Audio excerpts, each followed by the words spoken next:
would note for the record that Donald Trump has famously demonized practically every person he has ever disagreed with, and therefore, using his own logic, he has put their lives at risk.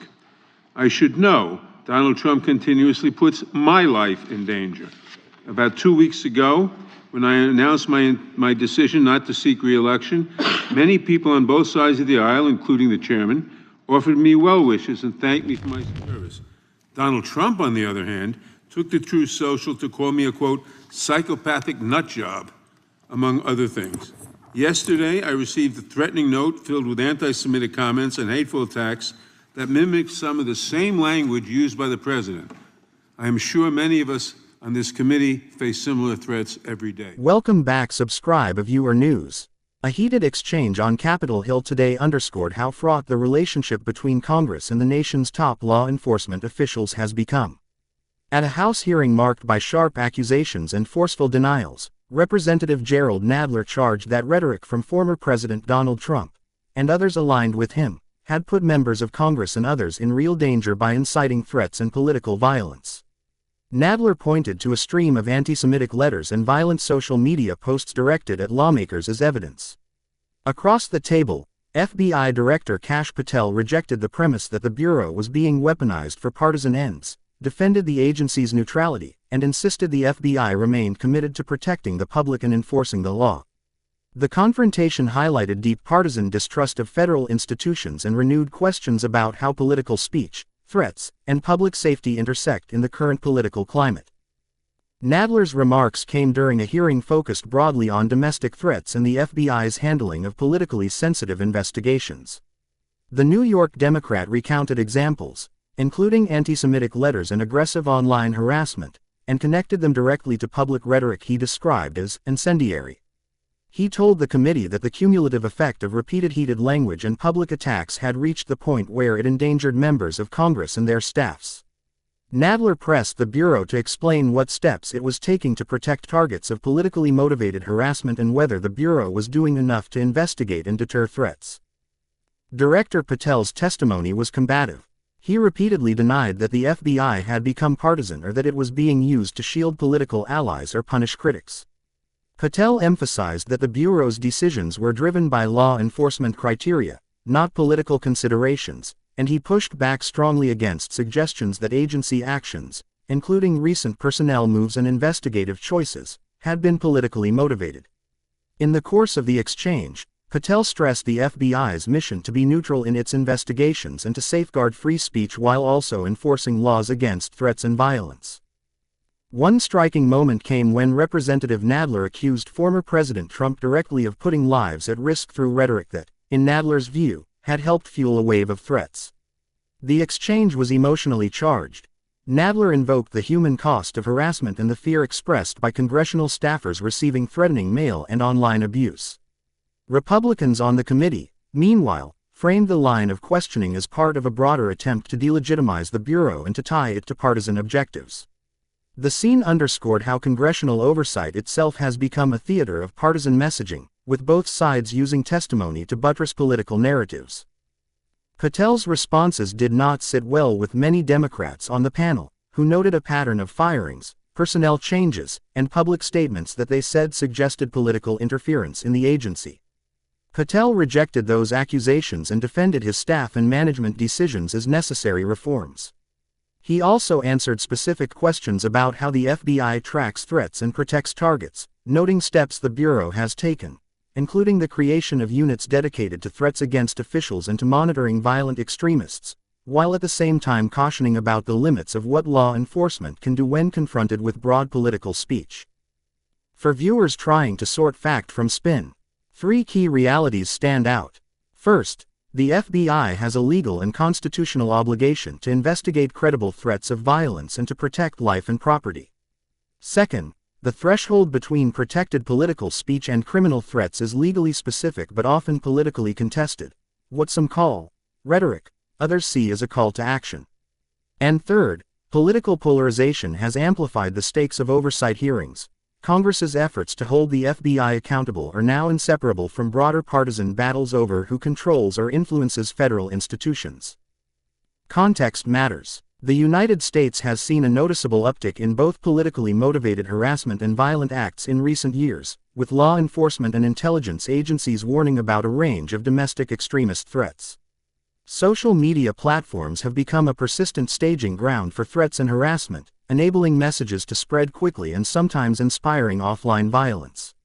That environment complicates the FBI's job. Investigators must distinguish between hyperbolic speech, which is protected by the First Amendment, and communications that meet the legal standard for threats, harassment, or incitement. What makes this politically sensitive is that when such threats target elected officials, every response risks being framed as either necessary protection or partisan overreach. Analysts and former law enforcement officials watching the hearing say the struggle is partly structural. Oversight committees rightly demand transparency, but the FBI is also bound by legal constraints about what it can disclose about ongoing investigations and about the privacy and safety of people involved. Those twin pressures, oversight and confidentiality, often produce terse, sometimes evasive testimony that members of Congress interpret through partisan lenses. For example, Democrats request more documents and detail about potential threats and internal policies. Republicans press the Bureau on perceived bias and seek personnel changes. The result is an adversarial hearing process that can obscure operational facts while amplifying political messages. Beyond the immediate exchange, the confrontation points to deeper questions about presidential rhetoric and public safety. Nadler's allegation that a former president's language contributed to a climate that produces threats is not new. Similar concerns were raised after prior incidents of political violence and after inflammatory public statements. The legal framework recognizes only a narrow category of speech that can be prosecuted: true threats, specific intent to cause imminent lawless action, or direct incitement. But scholars and safety advocates note that political leaders bear a social responsibility. Their words shape public norms, inform supporter behavior, and can either cool or inflame tensions. When leaders repeatedly attack opponents, label institutions corrupt, or hint at punitive actions, critics argue that some listeners may interpret such messages as license for harassment or violence.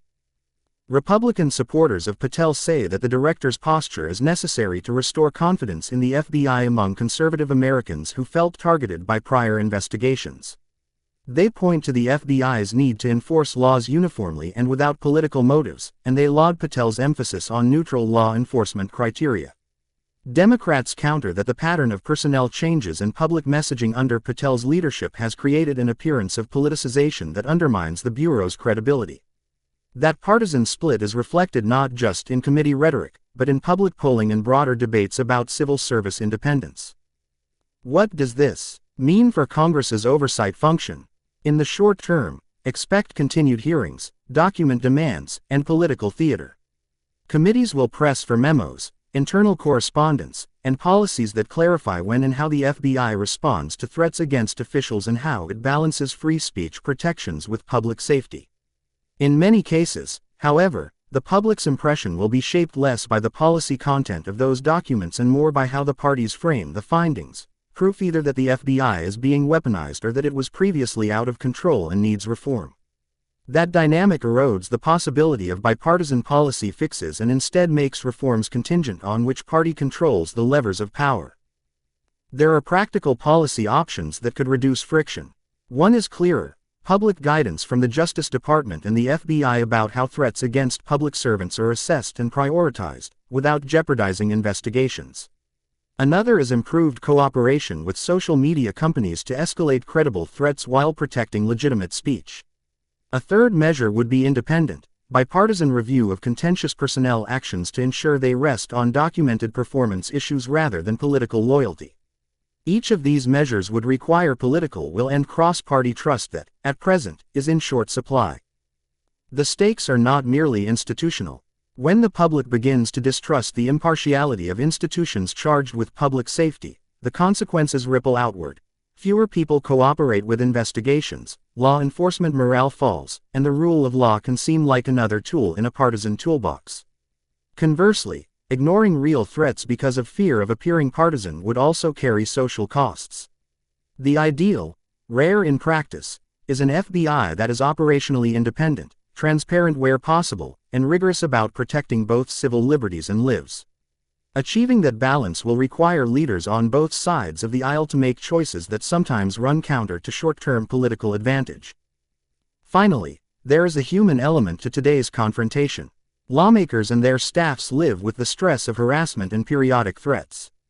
The families of public servants sometimes face abuse or intimidation. Those human costs are real, and they should shape policy responses. At the same time, we must preserve robust public debate and legal protections for speech. Bridging those needs, protecting life and preserving liberty, has always been the work of democratic institutions. Today's hearing revealed how hard that work has become when those institutions themselves are the subject of fierce partisan battles. As this story develops, Congress will likely pursue additional oversight, the FBI will continue to defend its practices and procedures, and political operatives will use the episode to rally their bases. For viewers at home, the takeaway is twofold. Words from public figures matter in shaping civic norms, and institutional integrity matters for public safety. When those two truths collide, the nation faces difficult choices about accountability, transparency, and the civic culture we want to live in.